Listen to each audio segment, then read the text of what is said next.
Kaixo, ongi etorri bideo honetara, non ikusiko dugu zelan planteatu modularra dan eszenatoki bateko diseinua. Bueno, modularra den eszenatoki bat prestatzeko, importanteena izaten da referentziak bilatu lehenengo, bai? Beti bezala, referentziak bilatzen ditugu, eta horrekin concept art bat egingo dugu, bai? Planifikazio bat.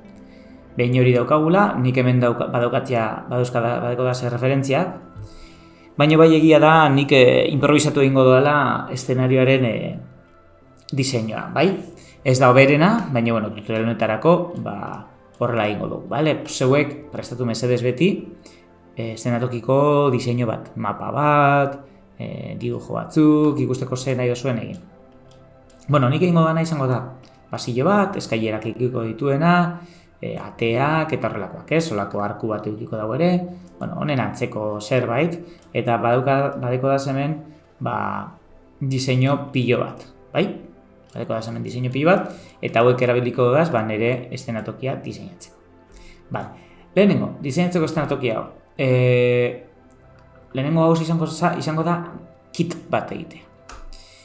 Eszenatokiko kit bat. Zer da kit bat? Pues adibidez, eskailera hauek, joan daitezkela geometria baten, zein errepikatuko da pilo bat, arku hau, jungo da beste geometria baten, zein errepikatuko da pilo bat, eta horrela, ez?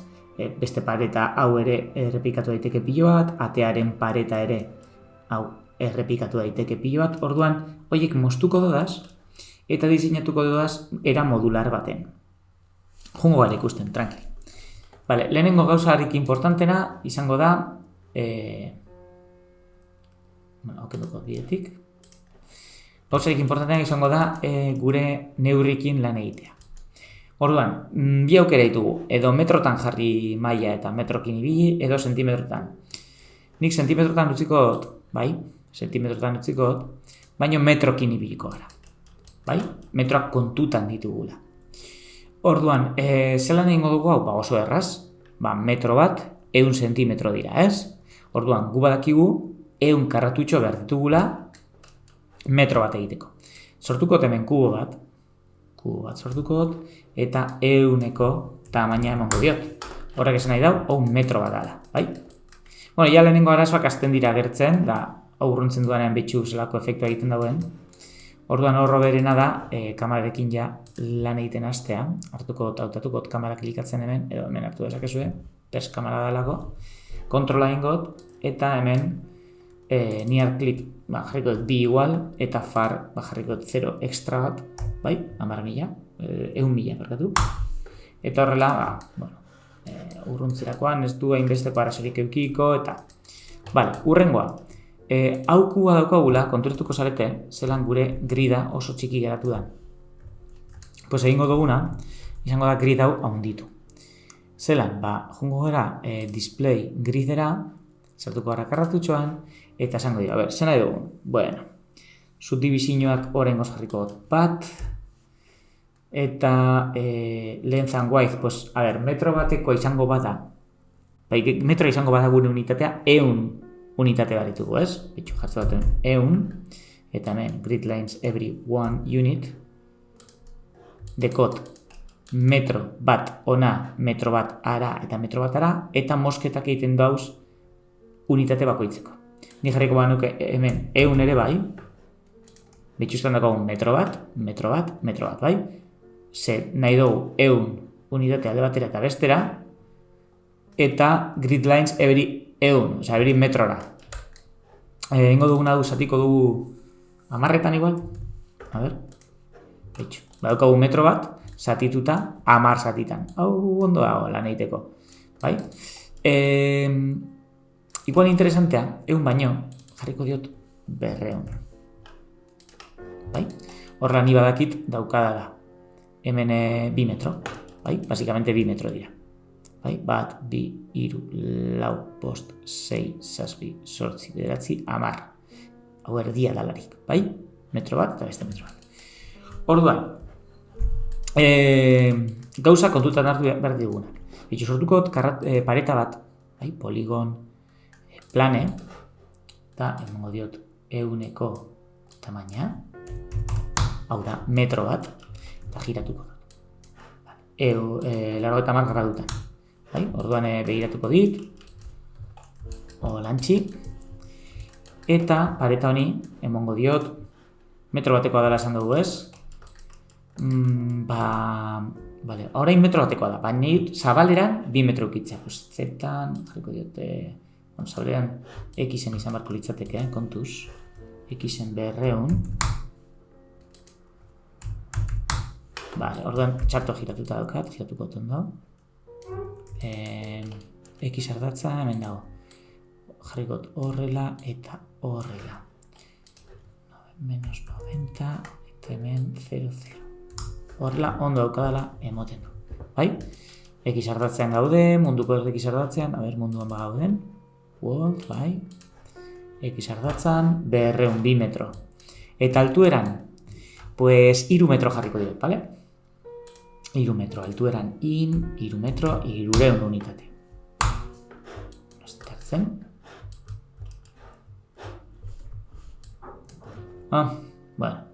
Igual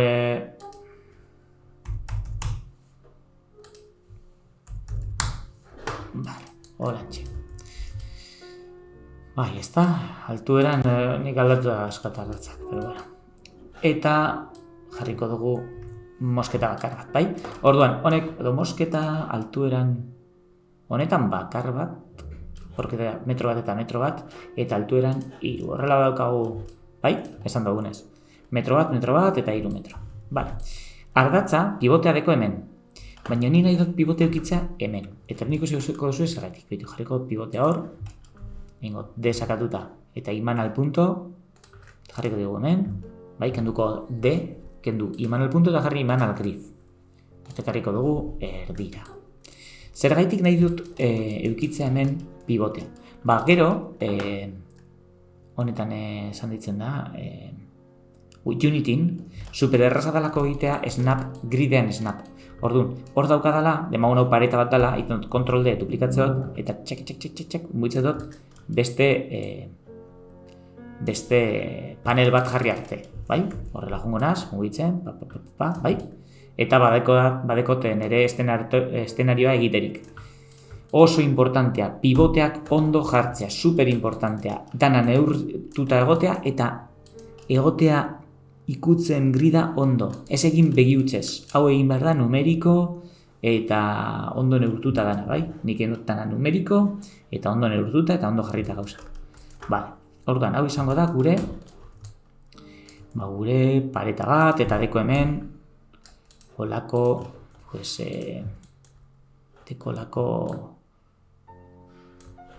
enbedecedore bat, ez? Baiko partea izango da, igual izango da egurrezkoa, eta goiko partea izango da papel pintado, dago zerbait, orain nengo dut, hau da bat, eta dituko diot, horma, sin más, horma. Delete by type history, freeze transformation, eta badaukat hor, freeze transformation, pivote egon behar da munduaren erdian, importantea. Freeze transformation egin dio danez, izen ondo jarrita hori guzti, ja mugitu dezaket, utzi dezaket hemendik gure bat, jarriko dute zenbaki oso bat, 500. Hau duplikatze dut, eta ekartzen dut munduaren erdira, eta hemen ingot, ate, por ejemplo. Hau soberan dut. Borratuko dut hemendik. Eta borratuko dut todas pareta hauek. Egin kasurik, hori oso egingo da, hau borratu. Eta hau ez da bere, hau metro baten dago, así que, tortzen zona, al punto. Hortxe al punto, eta al punto. Da, no ez da bere, segun moduan. Merge. Nondekot? Merge. Eta hemen engot atea.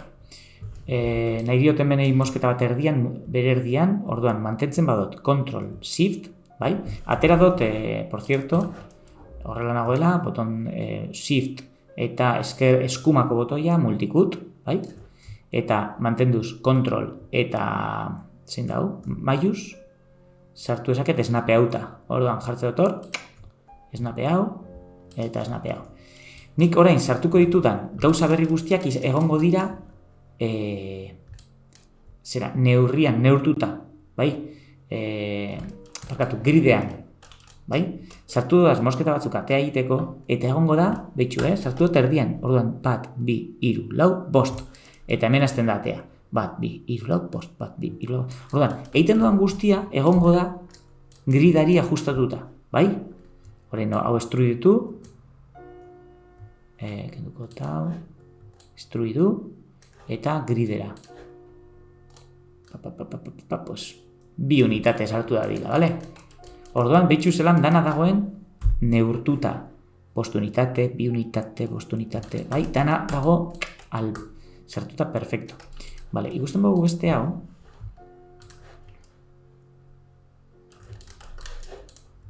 Hau da, konfliktu den gauza bakarra. Porque hau ez dago altuera zehatz baten. A ber, posible badan egitea. Altuera zehatz baten. Ikusten ari gara bestaldetik. Orduan egin got maila backview, izango dago. Vale. Ez dago altuera zehatzaten. Orduan, oberena hartzea puntu hauek eta txak, sartzea gridean ere bai. Bai? Egotea altuera zehatz batean. Horrela nik hemen errazago daukat mosketa bat egiterik. Hortxe, algriz. Zeratik ez dit egin, ez da vuelto loko. Egin gote hau erabili beharrean, erabiliko dugu Inserted Slope Tool.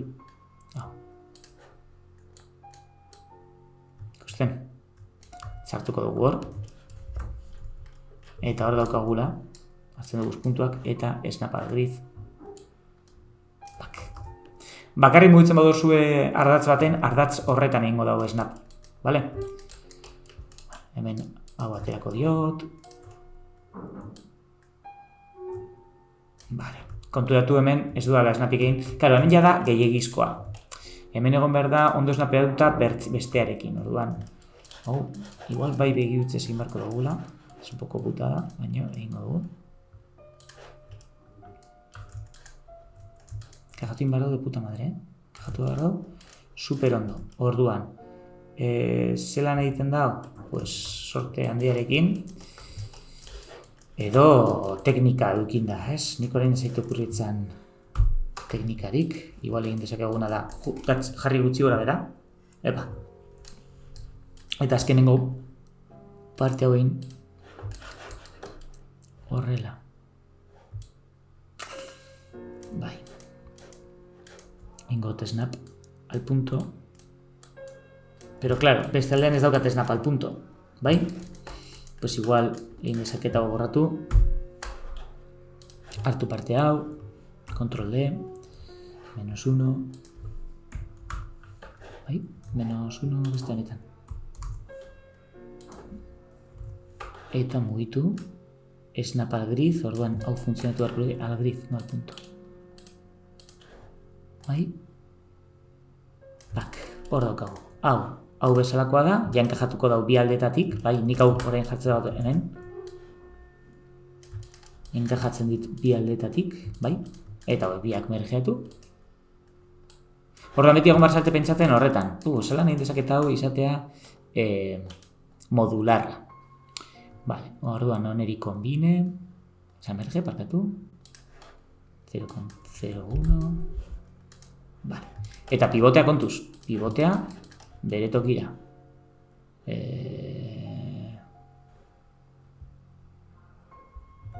honekin eta ona, vale, hau hartu dut, eta ni hau deletea ide history, eta honi dituko dugu forma atea. Vale. Gauza gehiago. Bueno, nik hauek egingo dituzke danak, egingo dugu ere zorua eta sabaia. Planar, bai. Egun unitate. Eta gogoratu, zorua egingo dugu metro bateko, bale? Metro batekoa. Metro bateko egin edo 2 metroko egin. Duetan nago. 2 metroko egingo dut, enkajatzeko beste honekin perfecto. Vale? Orduan, 2 metrokoa, eta hemen mugituko dugu ona eta ona, eta jartzen dugu hemen 100 menos 100 eta menos 100, bere tokian dago, bai? Eta pivotea jarriko dugu hemen. Pues badaukagu zorua egin da. Tranquil, ez dago enkajatzen hemen, baina gero jartzen dugu beste bat, horrela, Unityn, eta jazta, bai? Ze arazo dekonek? Mosketa gehiagik dituela. Batekin, nahiko. Vale, eta freeze transformation. Bueno, pues horrela joango gara egiten, eta osatuko dugu gure kit guztia. Vale, bagoaz ikustera, nik ja kita prestatuta daukat, oza, bagoaz ikustera, nik prestatuan kita, bai? Pues hemen sortuko duguz, beharrezkoak ditugun elementuak, kit proxy B, bai? Hola, nik hemen prestatu dut ja nire kita, bai? Eta ze daukat nire kitan, ba, bitxu, daukat ate horma, bai? Ate bat egin gote, bai, que atea doa aparte, atea aparte, bai? Nire kasuan aparte egin got. Batetik atea, eta batetik horma. Prestatu dut beste hau, bai? Prestatu dut hau zertarako balio dau? Altuago da, eta balio dau 4 metro ditu, eta balio dau enkajatzeko eskailerekin. Bai, ikustu duzu, eskailerekin enkajatzen da. Hau ikusten duzuen itzala hau da, hemen, viewport 2.0, atiatu dalako Spaces Ambient Occlusion. Bai, bajo hau. Vale, orduan, segi jo egin dut, karri dut pertsona bat, hau deskarratu dut internetetik, jarri dut 2 metrotara, 2 metro neurtze ditu, eta bere pivotea horrela, ditu diot pertsona, normal, ez? Eta hori eukitzeko eta erobateko nire estenatokira hori probateko. Orduan egin dut, ate bat deuka horma normala, horma okertua, bai, eskailerak, arku hau, eta arkua behitxu zelan jarri dudan hemen eta pivotea hemen goian jarri dudan, bai? Ikusi dudalako horrela hobeto funtzionatzen zula, hau da zorua, zabaian dekodaz bi zabai ezberdin, zabai hau daukala olako moldura bat, eta zabai hau daukala moldura eskina egiten, eta hemen beste eskina egiten. Horrela, enkajatzen dau perfecto, beste zabaianekin, enkajatzen da hemendik, eta nik hau duplikatzen badut eta giratzen badut, eta marra dutan, no hau grid snap egiten, eta enkajatu beharko luke, perfecto, hortxe, bai? Itxuzelan, enkajatzen dau ondo, bai? Orduan, dekot, hau, eta hau. Balio dau eskinak egiteko zabaian. Vale. Gero dekote beste hau, eta fijatu ere bai, honek nertzen dauela, 5 unitate, bai? Eta profunditatean, sakoneran, 3 unitate. Dana dau unitateka, bai? Unitateka egin da. Hau izango da nire proxy kita. Ez da proxy bat, ez da kit bat definitiboa, da proxya, bai? Zergaitik, erabiliko dugu, hau, Unityn diseinatu alizateko gure estenatokia. Eta estenatokia diseinatu ala, oneri grey boxing deitzen zaio, bale? Grey de gris, eta boxing de kutza, ez? Orduan, grey boxing honekin diseinatuko estenatoki guztia, eta ikusten badugu zerbait falta zaigula, modelatzen dugu eta probatzen dugu. Adibidez, momentu baten ni kontu nintzen behar nuela zutabe hau. Pues, simaz, modelatu hemen, probatu, bai, ondo doa, ez doa, edo zabaia berezi hau, ez? Bai? Orduan, gauza horiek sortzen dira greyboxing atalean. Bale, joango gara Unityra eta hasiko gara probatzen. Hortarako, hartu behar dugu dana, bai? Jarri behar dugu 0-0, dana erdian egon behar da, bai? Pivote guztiak ondo jarri. Eta bitxu, ni zabaian dekot pivotea hemen behan, Zergatik, dau pentsatuta enkajatzeko hemen goian, 2 metrotako paretekin, bai? Metro bateko pareta eukiko banu, pues, igo behar dut metro bat. Baina, normalmente, 2 metroko paretekin ibiliko naizenez, pues, komeni zait horrela. Bale, pues, esportatzeko hau dana, jartzen dut dana horrela, por cierto, egin dodaz V batzuk. Ez dira zertan izan behar V definitiboak, bai? Betxuk kutra da. Baina V batzuk bai egin ditut, bai? Oso kutreak, pero bueno, hor dauz. Bale, hartzen dut dana, eta esportatzen dut. File, Game Exporter, erabiliko dugu, eta esango diogu. Export selection bakarrik, bai? Eta zelan esportatu? Export, hemen single file ez, multiple files, bai? File ezberdinak eta danak ondo izendatuta daudenez, esportatuko dauz ondo, bai? Nik hau daukat duplikauta, itxaron, esportatu dau ja. Sabaia A zein da, hau, da, hau, eta sabaia A da, hau bai duplikauta da. Vale, orduan, suprimir, kontuz, porque esportatu ditu. Vale, ditut, bi maila ditut. Vale, hau borratuko dut. Vale. Orduan, nire mailan hartuko dana, eta dana daka, hau berdogira, dana daka UV-ak, uberatu eta pivoteak ondo, freeze transformation, deletable type history. Dana gridarekin egin dalago, muñekoa ezik, eta dana hautatu, Kane Exporter, Export Selection, Export Multiple Files, Apaxis I, eta nora, ona. Pues igual engot hemen karpeta bat desktopen, deitzen dena kit, new folder, kit, proxy, eta ara esportatu dena. Export. Oso, ondo. Esportatu dizkigu elementu guztiak, ona. Bai. Eta hauek importatuko ditugu Unity.